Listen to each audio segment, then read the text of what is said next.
We began our coffee journey with the humble French press. We use a coarse, even grind with this type of brew. To get the best, always grind fresh. Remember, the water's always in contact with the grinds, and it keeps extracting. And it makes a strong, full espresso style coffee. The dual wall stainless steel plunger works well because it keeps things hotter for longer, and you can heat it up before you start. The stainless steel Moka pot or stovetop makes it, again, a strong, full flavour espresso style and uses a fine grind, but don't tamp. Remove it from the heat as soon as you hear the hissing sound. This type of coffee was first brewed in Italy in 1933, and they probably used something that looked a little bit like this next one. How cute. Maybe not bright red like that, but this is a really good Moka pot. But we don't use this type because it's aluminium. We stick with the stainless steel. The perfect campfire coffee, percolator coffee. Uses a coarse grind. The water heats and it's forced up through the grinds in the basket over and over. And when you see the colour just right at the top, you know it's ready. This is the drip filter coffee machine, Moka Master, industry standard. Now this uses a medium grind and drips through, and you can make enough coffee for a group of people. The cold brew coffee, great for summer. Now cold brew uses a coarse grind and you need a bit of time, but the end result is great because cold brew is less acidic and tastes great every time. Now Turkish coffee, I don't know much about. I've tried it a couple of times, but I never could get it right. But thick and sweet and very popular.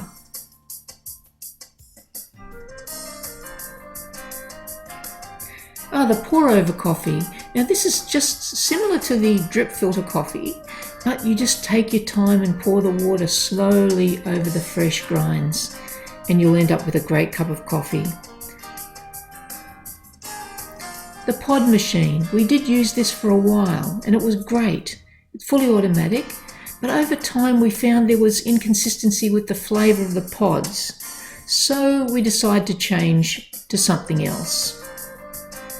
In the meantime, we tried the Vietnamese condensed milk coffee. Now they use the Robusta beans when they make this in Vietnam, and boy does it pack a punch. You wouldn't want to have one every day, but every now and then, wow. The amazing Breville. This is a true espresso maker and it produces barista style coffee, and you have control over every step of the way. But for us, it was just a wee bit slow. So we ended up going back to the consistency of the French press and the Moka pot. And we used this for the longest time while we thought about what we'd have next. So we decided we'd save our money and buy a fully automatic machine. And we did need to save quite a bit, and we tested a few different types of machines. But in the end, we decided on the DeLonghi. It's the DeLonghi PrimaDonna Soul, fully automatic. This makes every different kind of coffee you can imagine. Grinds fresh for every cup you make, and it's got the milk canister there. Froths perfectly every time. Now whether you want an espresso, a cappuccino, a latte, a macchiato, flat white, long black, this machine can do it all. And if you're looking for a machine that creates all these types of coffees at a very high standard, the DeLonghi PrimaDonna Soul is the machine for you. Though there's lots out there, we did test quite a few, and this is the one that we settled on. And though it makes all this different types of coffee, it doesn't do coffee art.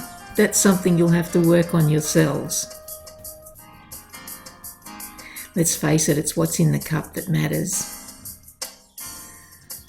So thank you to all the coffee beans from all around the world. The pleasure's been all ours. Thanks for watching. Bye for now.